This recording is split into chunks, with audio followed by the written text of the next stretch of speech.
Are you worried that you're going to be trapped on vacation with a narcissist in this paradise that you hoped? You've been waiting and dreaming about this vacation?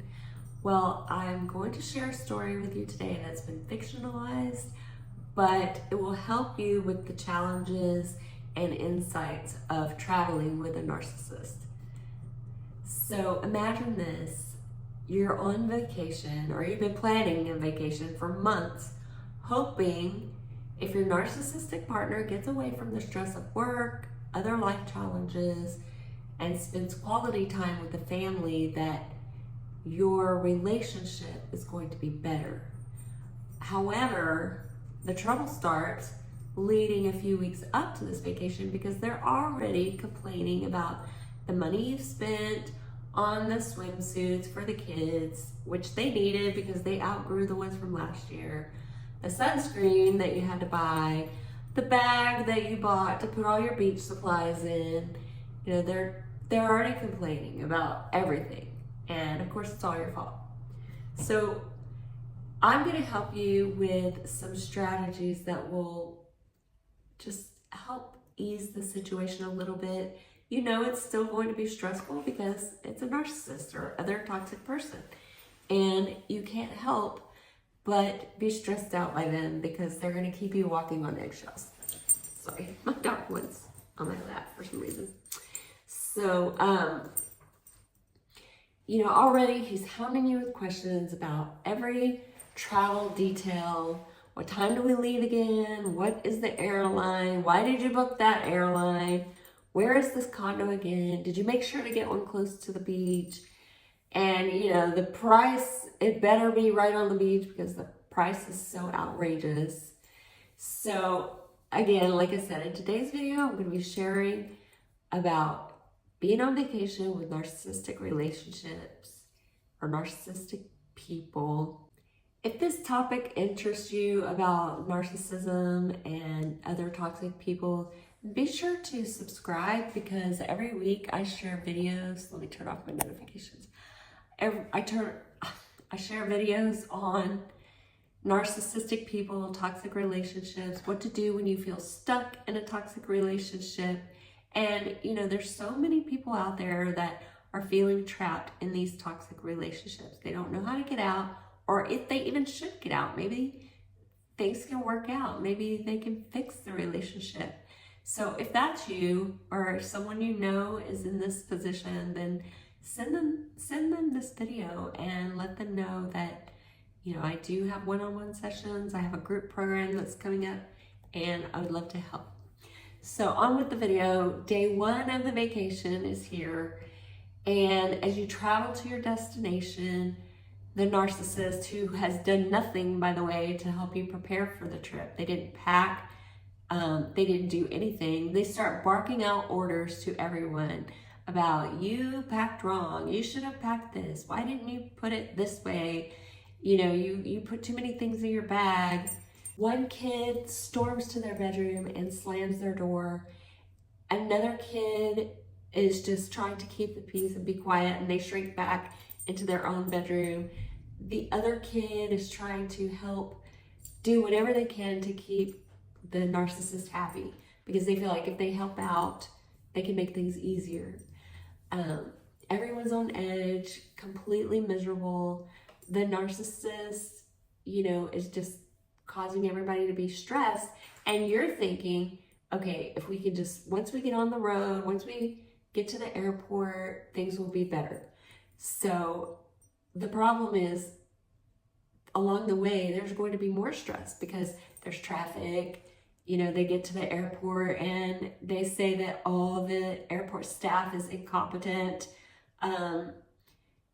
You know, they just can find something wrong with everything that happens. And you think things have to be better when you get to the condo, right? Wrong, because the master bedroom's too small. Oh, there's only one sink in the bathroom. The kids are too rambunctious. You know, it's because they've been cooped up all day long traveling and they just need to get outside to the beach. So you think, I'll just get him ready to go to the beach. The narcissist, however, loses it and he can't take it. He says, I'm gonna go get groceries for tomorrow or for dinner or whatever. And so you get the kids ready. It's a lot of work because you have to get them all dressed. You have to get the sunscreen on everybody. You have to get all the beach toys prepared, lug it all down to the beach. And you spend like an hour or so at the beach, and then you go to the pool for a little bit. By this time, the kids are starving, and you know you need to get them food, and you're thinking the narcissist is probably back from the store by now, so you'll take them back to the condo and get some dinner. You'll start fixing something to eat. When you get there, he's nowhere to be found. And so you call him and he doesn't answer. You text him, he doesn't answer. There's no response. And this goes on for a while. In your mind, you're thinking, okay, what are my options? I don't have a car. He took the rental car. So I can order food, but if I order food, it's gonna take a while to get here. He'll be walking right in the door by the time the food comes, and then he'll be angry because I spent more money on top of the food that he bought at the grocery store. And so you wait longer, the kids are getting crankier, they're all tired, everybody's tired. And finally you just say, forget it, I'm ordering. Who cares what he says when he comes in, because he's been making us sit here for hours with nothing to eat or drink. We've got whatever's in the cooler. So you go ahead and you order pizza and you order drinks for everybody, and it's another hour later and you start eating. And what do you know? Here comes the narcissist walking in the door, happy as can be, without a grocery in sight. There's nothing. He hasn't been to the grocery store. So you get mad. You're like, where have you been? Why didn't you answer my calls? And he says, what do you mean? I found this fun little bar down the road and I met the greatest people. You should come there with me next time. He's all cheerful. Meanwhile, you're thinking, what the hell? I've been sitting here with the kids all day by myself and you didn't even get us food? So now you know that you're gonna have to go get food the next morning so that everybody can have breakfast. You wanna have sandwiches and snacks to take down to the beach with you in the cooler, and there's nothing. So you kind of weigh in your mind, do I say something to him? Because if I say something, it's going to escalate. We're already tired. So you wait. The next morning, you get up and you think, you know what? This is my vacation. It's, we've been waiting months for this. It costs so much money. So I am going to make the best of it. I'm going to be cheerful today. So you make the decision to get up and you go in the kitchen and you make breakfast for everybody, make some coffee for the narcissist, and you and the kids start getting ready for your day at the beach that you had planned. Tomorrow, maybe you'll do an excursion or something, but this day is all about relaxation. So you get up, you get everything packed, the cooler's packed, you had already been to the grocery store, you make the lunch, you get the kids all ready again, you go to the beach, and the narcissist is still in bed. He wakes up right before you're about to leave, and he wanders into the kitchen without saying a word to you. One of the kids is so excited and they say, hey Dad, we just saw a dolphin outside. And he looks at you and said, oh, you've already been to the beach this morning? And you feel criticized. Like, what do you mean? No, I haven't been to the beach. I've been, that's what you're thinking to yourself. I haven't been to the beach. I've been doing all this stuff that you said you were going to do yesterday. Your son says, no, we saw it from the balcony. And the narcissist doesn't reply at all. You realize today is going to be him giving you the silent treatment all day. The kids can sense the tension in his mood too, and they all get quiet. One of them taps you on the arm and whispers, can we go to the beach now? And you let the narcissist know that you're going down to the beach and for him to meet you when he is done. Now you're an anxious mess because you know that he's in a tense mood. Today is just going to be awful. You wonder, is this the way the rest of the vacation is going to be? This wasn't what you had in mind. you spend the day on the beach worrying, wondering, and anguishing over how the narcissist is going to treat the children all week. How will you keep him from making them upset and ruining their fun? You wonder, why is he mad at me? I don't feel like I did anything wrong, did I? I mean, maybe he didn't say he was getting groceries, although I could have sworn that's what he said. You realize, okay, yesterday was stressful on all of us. We traveled all day. Let's just forget about it and, focus on having the rest of our vacation be really fun. We paid a lot and we want this to be a good experience for everyone. And you just think, yes, it's better. Just let everything go and make the best of things. So on day 3 of your vacation, yesterday the narcissist gave you the silent treatment all day. That was day 2 after he had stayed out for a couple hours without bringing groceries. Now he's giving you the silent treatment all day. But last night you finally talked and he told you all the ways you make him feel like he's not a good husband, he's not a good father, even though he does all these things to help your family, and including paying for this nice vacation that you said you wanted. And you end up defending yourself. You end up saying, I never said you were a bad father. I never thought you were a bad husband. I just wondered where you were. I'm sorry, I didn't try to make you feel that way. I do appreciate everything you do for us. And, of course, that's exactly what the narcissist wants. They want you to apologize. They want you to take the blame. And now they feel better. They can go on with the day and feel better.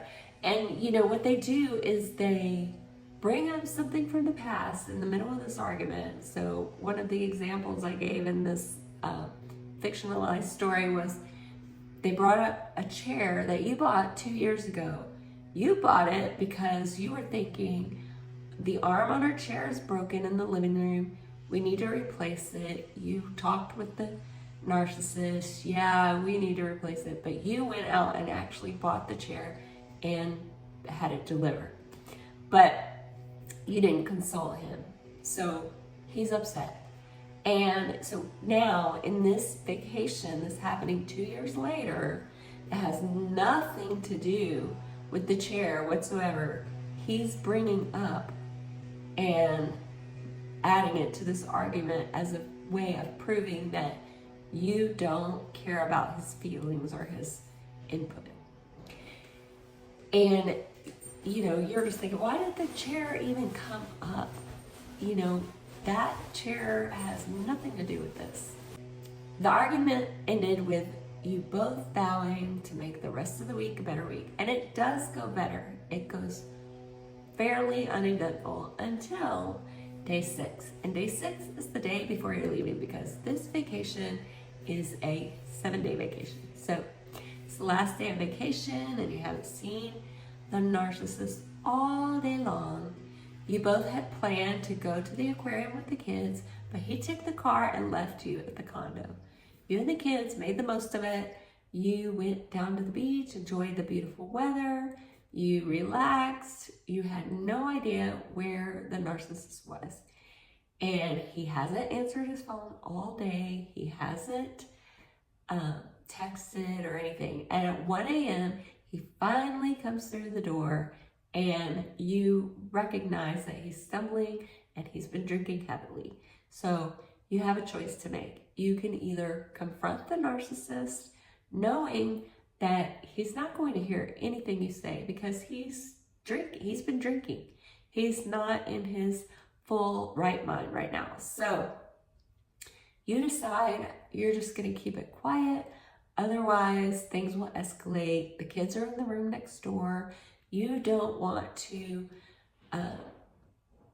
upset them at all. So day 7 of the vacation, the very last day, your flight is leaving fairly early. You have to get up early. You have to get the condo tidied up. You don't want to leave it a mess. You get the kids all organized, make sure all their things are packed. Everybody's packed. Everybody's ready to go. and the narcissist is not ready and they wake up in a terrible mood. You know that he's obviously hungover, and here you are having to wake him up early. He's gonna be grouchy all day, and you're thinking, you're so angry. You just want to say something to him about how awful he has been, and you're not gonna put up with this bad mood all day. But, you've got the kids there. You don't want them to be alerted to the tension. So you end up giving the narcissist the silent treatment. Not to manipulate like they do, but because you have nothing good to say to this person. You're just very upset with them. When you finally get home, you drop in bed exhausted, knowing that you will be the one responsible for all the laundry, all the unpacking, but for now, that can wait. You will just try to sleep, and you know that you're going to end up staying in bed all night wondering why your family can't have a normal vacation, and you'll be ruminating all night about what in the world you can do to fix this toxic relationship. So that is one way that a vacation can go with a narcissist. I had a friend that commented that in her case, it was the narcissist always had to have the attention on them at all times. So you couldn't do anything that, like, this parent wants to go with this child to do this activity that they both love, but you're leaving out the narcissist. And that just can't happen. That's not something that is allowed when you're on vacation with a narcissist. So if you must travel with a narcissist, what can you do to make things go smoother and not be quite as stressful? You know it's going to be stressful. There's not really a way around that, but there are some things that you can do that can eliminate some of the stress at least. So number one is to make travel as smooth as possible. So that means, if you can drive a shorter distance, if you can take a plane that's maybe not as long a flight, don't do any connecting flights at all, because those just add an extra level of stress. You may not make it on time for one, this plane's late, whatever. Try not to stay in the car for too long. Like, if you can, make some stops here and there just to get a breather and relieve some of the stress of everybody being cooped up in the car for so long. Stop and get some snacks, stop and go to the restroom, sightsee along the way if there's something exciting to look at. Number two, be flexible about food and excursions. So when you're with a narcissist, you have to be a little flexible about, like, if you look back at my example of, this mom was expecting groceries to be at the condo so that she could cook for the kids, and that didn't happen. So she had to be flexible in order to order food. So there will be a lot of times where the narcissist wants to control what you eat, where you eat. You could be a little bit flexible in those areas. With excursions, again, sorry, turn off my notification. With excursions, again, that's another thing that the narcissist probably wants to have control over. It's something that they don't want you to control. So what you can do is just offer suggestions, like, we can do this thing or this thing. Which do you prefer? Let them make that final choice. Let them make that final choice, and then they will feel in control. And also, like, if they leave you, like in my example, have some things that you would like to do on your own. Would you like to go shopping? Would you like to read a book on the beach? Have some things that you can do that you would feel comfortable doing on your own without the narcissist.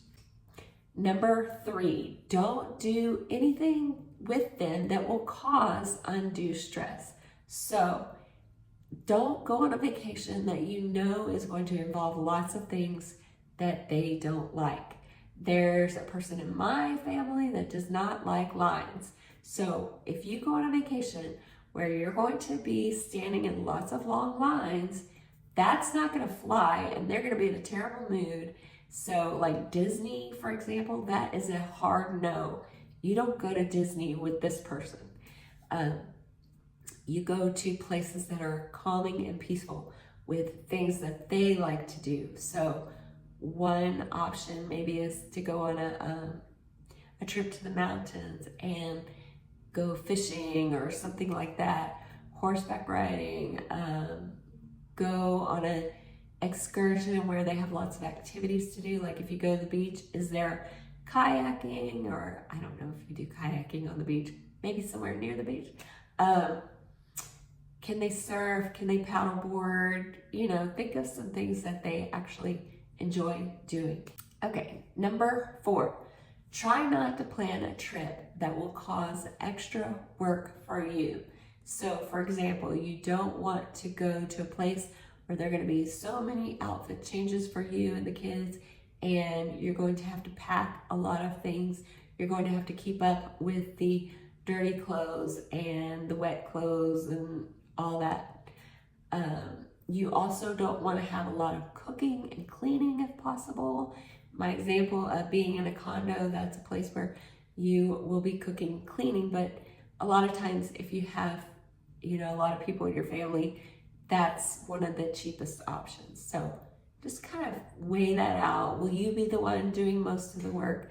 Try not to make it that way, because that adds an extra layer of stress for you. And number 5, set boundaries for the narcissist who tries to control every detail.